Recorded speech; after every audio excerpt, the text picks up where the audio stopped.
Hey everybody, it's Cindy Matalucci, your host of Wine Wednesdays with the Poles. My favorite thing to do is Wine Wednesdays. And today I have the best guest. We have some testosterone. We have a male guest, Antoine Didienne. How are you? I'm great. This is great being here with you. So good to have you here. 147 Photos is his company. We've worked together. We've known each other for a while.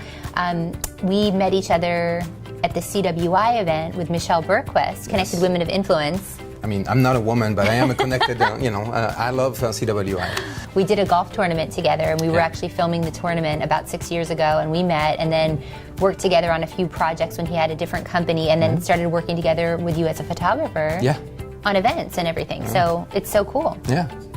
So we're buds, and we talk a lot about entrepreneur stuff, and we're gonna actually dive a little deeper into entrepreneur life and a lot of the conversations that you and I have had. But before we get started, I was hoping you could kind of tell the viewers, what you do at 147 Photos. Okay. So I label myself as a documentary and wedding and family photographer. So my approach to photography is a little bit different because I don't pose people. Because as a wedding photographer, I don't want to be. It's not my day; it's their day, right? So I want to make as little interruptions as possible during the day. So I'm here to observe, act as a photojournalist for them for the day. So all my work is usually off the cuff.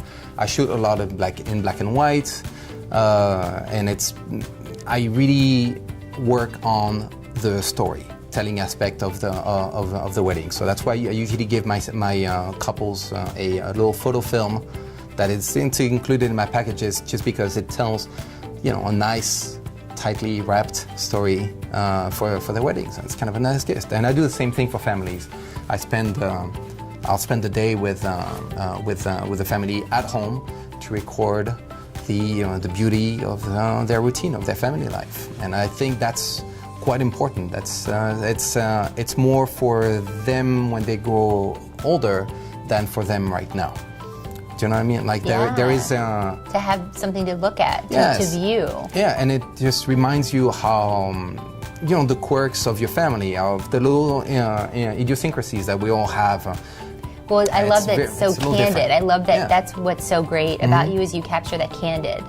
And I think that's something that's missing a lot, is the candidness of everything. And so on my website you can see a lot. I talk about shooting raw, honest, real stories, because that's what matters to me as a photographer. That's how I relate to the people I shoot with.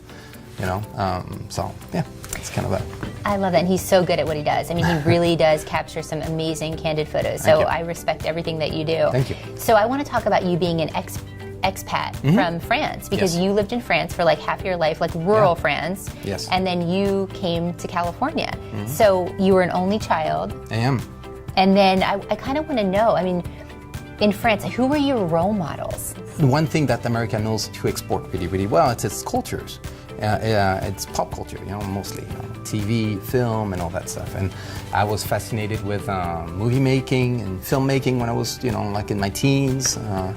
And a lot of the stuff that I saw on TV was, the people I kind of admired. So because a little bit of an absent father, raised by my mom, things like this. So I was basically looking for role models on TV. And in the books I read, I was big into reading comics and books and things like this. Always had a book with me somewhere, Is that why you made the transition to California?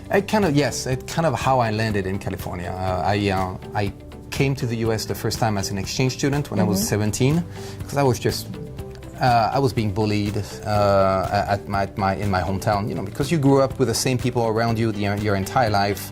And anyways, so that's how I was like, I gotta get out, I gotta do something else, I gotta experience other things, see something else, and so I ended up being a year in Buffalo, New York. Wow. Yeah.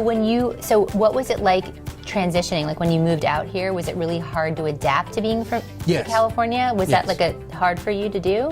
It was, because I found a university after being a year in Buffalo as an exchange student. I came back, finished my studies, my baccalaureate, my high school and stuff here, which I kind of took a hiatus to be able to go to the US for a year.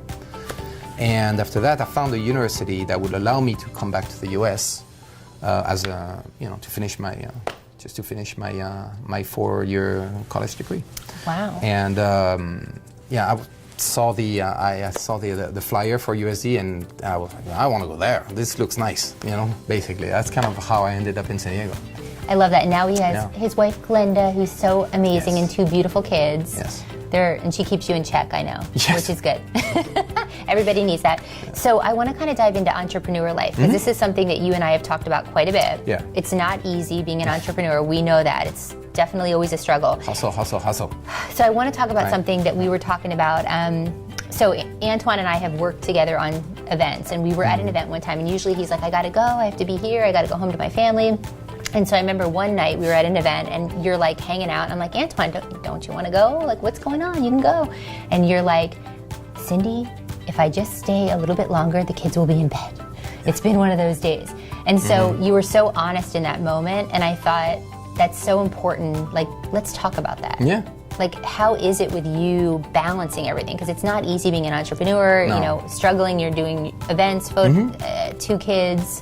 Well, so at one point I was juggling with 3 jobs as my company, my e-commerce company that we can talk about.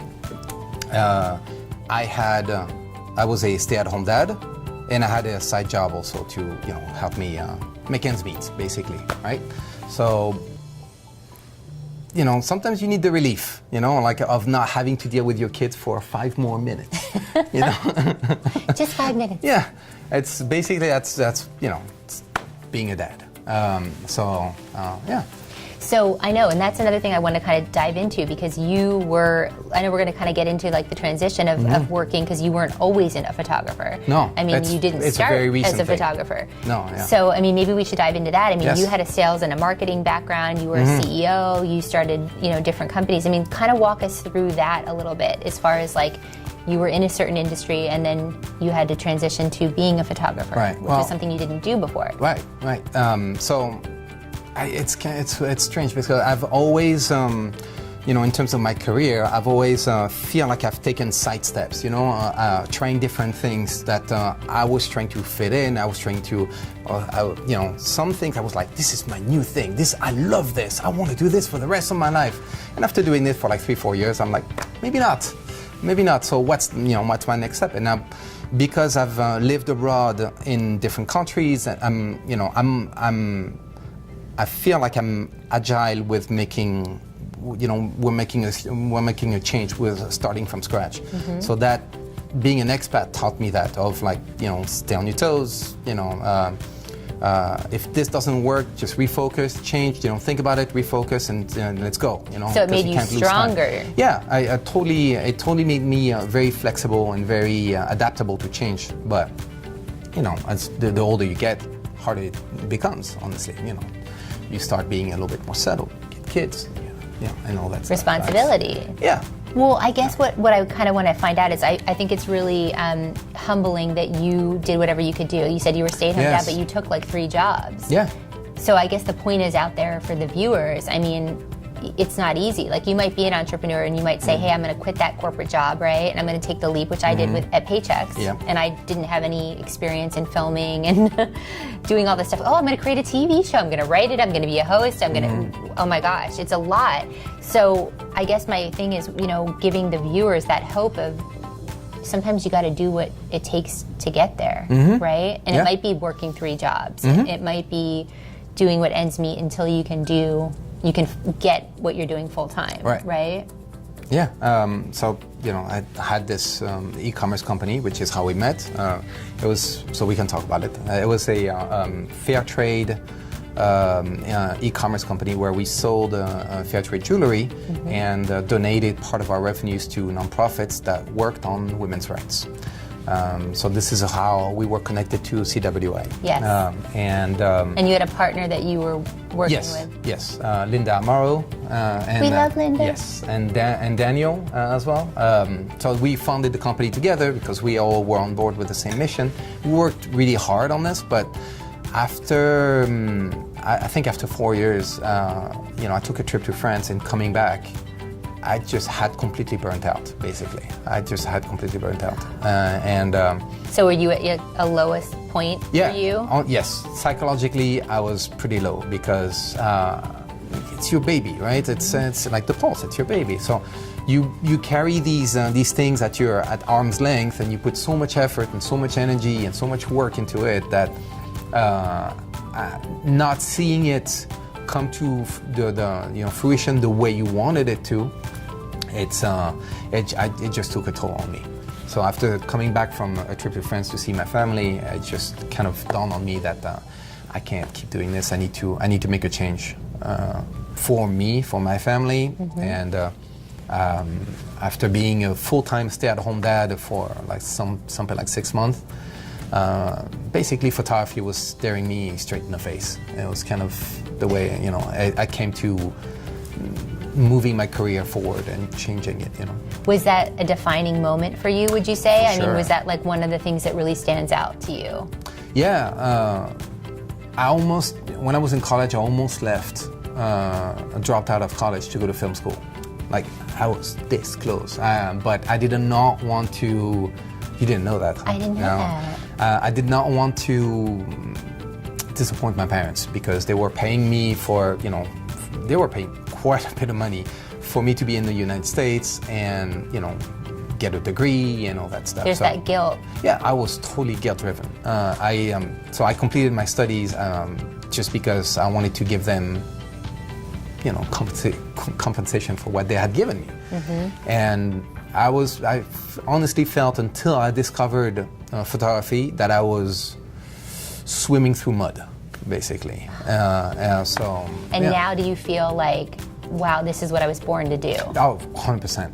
100%. And I did not realize that. I was like, that I had forgotten that I had almost dropped out of college to go to film school. And the day I remembered that, I was like, oh my God, You get sidetracked in life. I mean, I think about that with myself when I was in New Jersey, because I'm from the East Coast, and then I went to school in Maryland. I traveled a little bit, and then I moved out here. I only wanted to be like TV. I wanted to be in the PR world, public relations. I wanted to create entertainment. And then I ended up coming out here and knew no one out here. I had nobody. And it was like I ended up getting into sales and marketing, and I spent 17 years, climbing up that corporate ladder and living this life. And it wasn't a bad life. I mean, it was like 6-figure income. It was great. It was cush. I loved, I did love people. But it was, you forget and you get so sidetracked, and it's all that responsibility, 100%. right? And then it's like, wait, I got a house, I got a mortgage now, I've got responsibility, I have this, I have that. But then at the end of the day, you're like, well, wait a minute. You start thinking like your grave. I don't want it to say, she was a sales rep. Yeah. No, that's not what I was born to do. Yeah, 100%. And so, but sometimes it's hard, and I think like educating people on it's never too late to make a change, even though it feels like it. Yeah.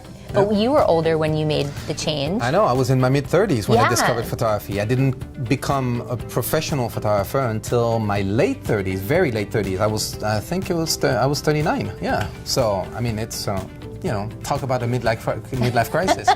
Hey, it could be worse. I know, yes. It's kind of a good midlife crisis. Yes, I'm not complaining about that, no. But it was weird also because I did not know I had this in me, like until I started handling a camera for Viva Vida, by the way. Oh. That's how I started. So it was not a fail. I mean, it was No. everything that you do in life. I never think it's a fail. I think it's always, you always learn Exactly, something. but that's the thing. But you picked yes. up your camera working there. Yes, and I learned incredibly valuable lessons from owning my company and making mistakes so that I wouldn't repeat those mistakes now in my business as a photographer. With hindsight, I'm realizing that I had to make those mistakes in order for me to be where I am right now, because otherwise I don't think I would have ever picked up a camera. And I would have missed out on, an incredibly fulfilling hobby, even just as a hobby, but as a profession, for me. Well, and I want to kind of dive into ramping up, right? Because you and I have that in common. So I was in the corporate world, you were doing something completely different. You picked up a camera, you became a photographer. I decided to create a TV show I didn't know anything about. I knew a little bit about cameras, taking photos, but didn't know about editing, didn't know about all that. Yeah. So I want to dive into how you honed your craft, right? And how stressful was that for you as far as starting out and being like, I got to ramp up now Yeah. and create a career out of something. Oh, I totally Right? feel like an imposter all the time. No, I mean, it's true. Like, like the imposter syndrome. Yeah. Every day, like my photos are not good enough. My photos are not good enough. I have to get better. And then that, my wife always tells me, like, stop being so pessimistic. And, Glenda, we love you. But at the same time, that pessimism, weirdly, is what drives me forward. It's that fire, right? Yeah, it really lights a fire under my butt because I talk myself off the ledge constantly. Like, then, your photos are not good enough, but then work harder at it. Anyways. Not gonna say how I call myself. Bleep, bleep, bleep, bleep. Yeah, no, basically. But no, it's true. That's how my process works. It's messed up and it's not great for my psychological health. But that's kind of like how I move forward. It's like, I get days where I just look at amazing photography and I'm like, oh my God, I will never be this good. Okay, that's so crazy that you said this because I actually have a quote that you said on Facebook and I went to read it. So this is like perfect timing. Okay. Drink your rosé. Mm-hmm. So you said on Facebook one day, today I looked at amazing documentary photos and I fell into a deep pit of despair. Yeah. You will never be this good, my mind tells me. Mm-hmm. So I just love that, number one, you put that out there because a lot of people don't put it out there when they don't feel good enough. Yeah. And I feel like with social media and everything that's going on, not being good enough is such a big, we feel like that, right? Oh yeah. And everybody feels like that. Mm-hmm. So I mean, when you were doing that, what was going through your mind? It was just a mental like. It was actually it was part of posting it on Facebook was part of releasing it and not holding on to it. Mm-hmm. And that's getting it out there. Yeah, and that's actually the same approach that I take to photography. Like, for me, it's almost, it's therapeutic. I take the same approach to, that's how I got my approach to photography, is by starting to take photos of my family and photos of my kids and seeing the beauty in everyday life, right? And making everyday life beautiful, And for me, it's no coincidence that all my photography heroes are all photojournalists or documentarians, I don't, because that's how I relate to photography. It's just the humanness of it, the human aspect of the experience. So what do you do when you're having a day where you're like, I can't do it? Because I mean, obviously, it's a lot of pressure to take photos for people. Yeah. I mean, you Yes, are capturing these moments that are like pretty intense, right? And I put myself under a lot of pressure to come up with the goods, because the last thing I want to do is offer something that I am not proud of and something that feels inauthentic to me. Yep. It's hard not to take criticism personally. Does that happen sometimes where you've had a bad experience with a client? Yes. And then it's like, what do you do? Like, how do you handle that? I drink. No, I'm kidding. Yes, I do drink. That's why I drink. No, I'm kidding. No, it's just, I don't know, it's hard to explain. It's a mix between understanding that my story is different than the story that they thought they were getting, right? So your idea, your vision of it is different. So finding the right clients is critical, basically, right? And I don't like to call them clients. I just like to call them families or couples, right? Because clients feels a little bit more clinical. Yes. And I work with people. I don't and work with clients. And you're not clinical. No, and I feel, but you know what, that's one of the things that being an expat and having to live in different countries has taught me about myself. That the faster I was going to integrate and assimilate and understand the culture that I was living in was to have no barriers and not holding anything back about who I am and who I'm trying to know. And that's because I cannot help but being that way. That's my approach to photography, basically. So it's I love that. Yeah. Wow, I think we need another pour. Yes. Should we get some more drinks? Yeah. Time for another pour, and then the conversation will be continued. Cheers. Cheers. Okay, so we're gonna get a pour. Hi, Lisa. Hi, Cindy. We have Pinot Gris for you today. 2017 Pinot Gris. We have grapes from San Joaquin Valley in this and from Santa Barbara Coastal. So cool climate and warm climate. You're going to get a little bit of peach, a little bit of melon. It's going to be kind of bright on your tongue because there's a little bit of acidity on it. Yeah, So enjoy. I'm mixing it up today with the Pinot. Trying to new. Ooh, living dangerously. I'm living on the edge today. And a refill on rosé. Yes, please. That was excellent. Nice and cool, a little off dry. Strawberries, cream, raspberry. And just a kiss of sweet on that. Yes. There you go. Perfect. Thank you. You're welcome. Thank you. Cheers. Cheers, Yay. Cindy. Thanks, Lisa. To Koisen and Wine Wednesdays. Okay, so we're back. We have our pour. I've got my Pinot, a rosé. We're very excited. Cheers. So we're going to continue the conversation. We're going to dive a little bit deeper and then also have some fun because I have some fun questions for you too. Yes, please. It's not all doom and gloom here. It's fun too. Yeah. So we were talking about a lot of pressure. You know, being a photographer, it's a lot of pressure to make the best product out there. I know how that is with the Pulse. Things can go sideways, right? I mean, you and I have done events together where things have gone really sideways. Yes. Yes. We're not going to talk details. Yes, I'd but rather forget about those moments. Let's forget about that. But I mean, the thing about it is, I mean, that's the thing. You can only be so prepared, and you can only have a vision. You know, you can only be as professional as you want. But things are you're always gonna have a problem, right? Well, the best way I'm trying to look at it is like only make that mistake once. Yes. You know, and then just learn to move on and not wallow in your own failure, and because that's the worst that can happen. It's the same thing with what you were asking me earlier. You know, took me a couple days to come out of it, but over the years I've learned not to listen to that inner voice that just wants to, just keep me down. Sabotage. Yeah. It's like self-sabotage. I think about that a lot too. I mean, I've had days where I'm a pro at this.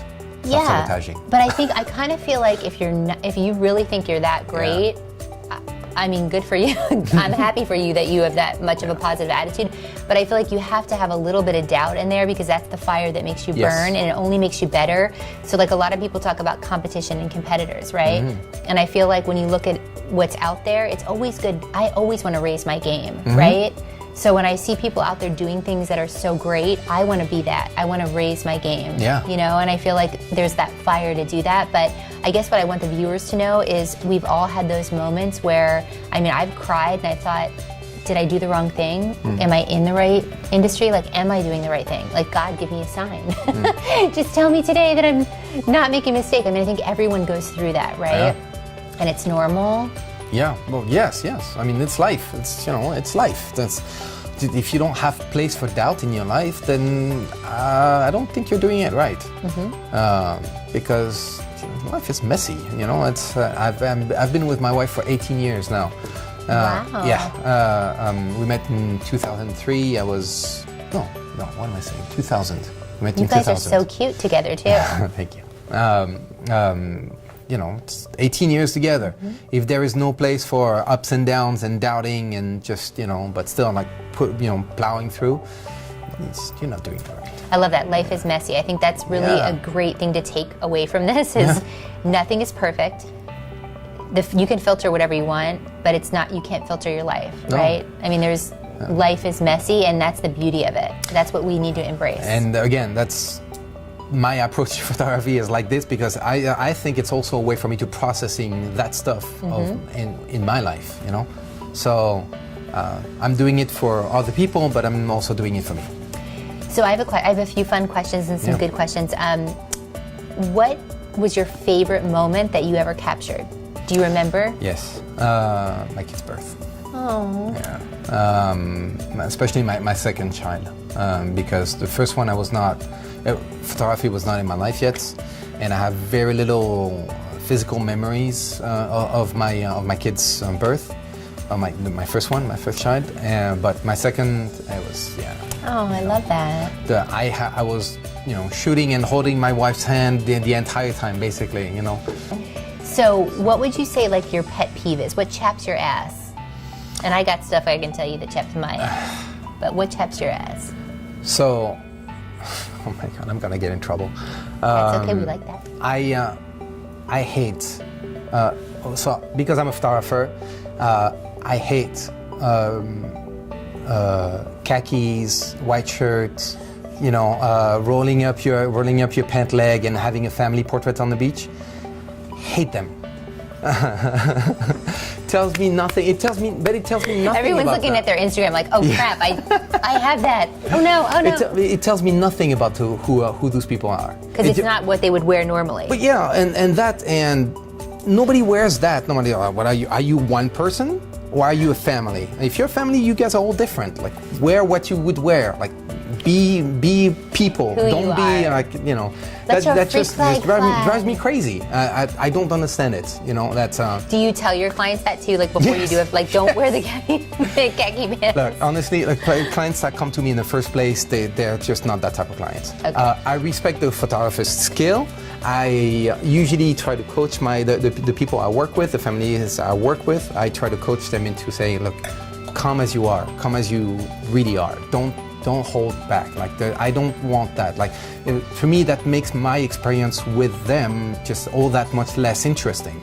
And I can't connect to them the same way I am with people that are very natural in the way they are, the way they behave. So please stop doing it.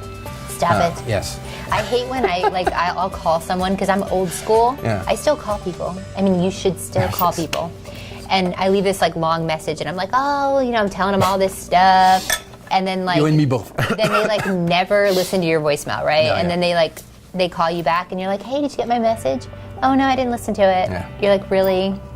I just left that long message for you, all the detail. Yeah, and Glenda is like, Glenda, Antoine, hang up. Your message is too long. No, hang up. I'm like, oh, fine. Okay, so I have another question. If you could have anyone to dinner, right? You could have the best dinner party ever. Who would you invite? Is there somebody, even if they're not alive, or someone that you just would love to have at your dinner party? Who would it be? I would have my favorite photographer, Alex Webb. Amazing, check him out. And I probably would have also a dead photographer, Henri Cartier-Bresson. Okay.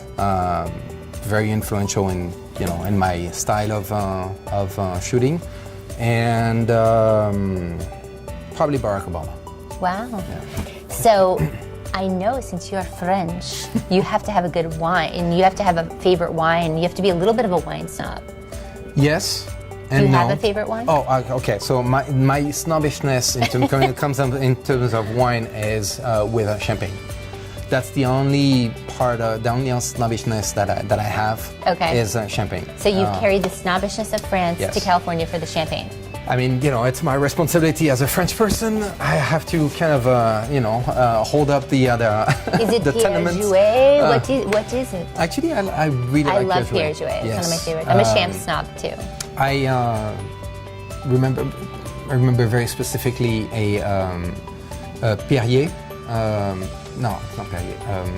Shoot, I can't remember the name right now. Oh my God, I can't believe this. I think they're going to rescind my French passport. No, anyways, there was the Piper. There you go. The Rosé Piper. Okay. That always has been my favorite. So yeah, check it out if you can, because that is an amazing champagne. Well, and I love the Burgundy region of France and all of the wines that are there. Amazing. Yeah. Okay, so a few more questions. I know we have to go, but when you have a day, is there something that you binge on? Is there anything that you're obsessed with that you're like, I have to have, or I have to binge on? I mean, cheese, if I have it in the fridge. I'm French. No, yes, cheese. But my favorite TV show is Psych. Do you remember Psych? No. No, it's basically a goofy version of Sherlock Holmes. Okay. Kind of, but set in Santa Barbara. Wow. Is it Netflix? It's no, it was on USA, on the USA Network. And I don't know why, I just love the dynamic between the main characters. I love the witty, quick repartee that they have, and the friendship that the characters have. And it's nerdy and spoofy, and it's Sherlock Holmes is my favorite fictional character. Mm-hmm. I love Sherlock Holmes. So I had that, anyways. Yeah, so that's what, if I want real comfort food, that would be that. Okay. And then I would say, as we're leaving, do you have any tips for our viewers as being an entrepreneur, like never giving up? What can you leave the viewers with today? One day at a time. Okay. That's basically it. One day at a time. And I don't know if you remember when we did that entrepreneur Instagram confessional stories. Yes. No plan B. No plan B. I love that about you. Make it work. No plan B. So I had asked Antoine, so I was doing a segment called Entrepreneur Confessions, and we were kind of detailing like, hey, when you're at your wit's end, like what do you do, and like how do you motivate to stay, you know, as an entrepreneur and doing what you're doing? And you said, I have no plan B. And I thought that was really cool because a lot of people do have a plan B, or they don't think about it that way. But you're like, I'm going to succeed. I'm going to do it. And that's how I am. I mean, we have the same kind of mentality. It's like, I'm not going to give up. No, like, I can't. No. You know, I have something to prove to myself. So right now, no plan B. I love that. Well, here's to not having a plan B. Yes. I loved having you on the show today. Same here, honestly, it was great. Thank you. I mean, if Always great anything, seeing you, frankly. you're so candid, and I love you being honest. Thank you for opening to us, and just, you know, so we can tell you guys, you know, the whole goal of this show is to motivate you, inspire you. Things are never going to be easy all the time.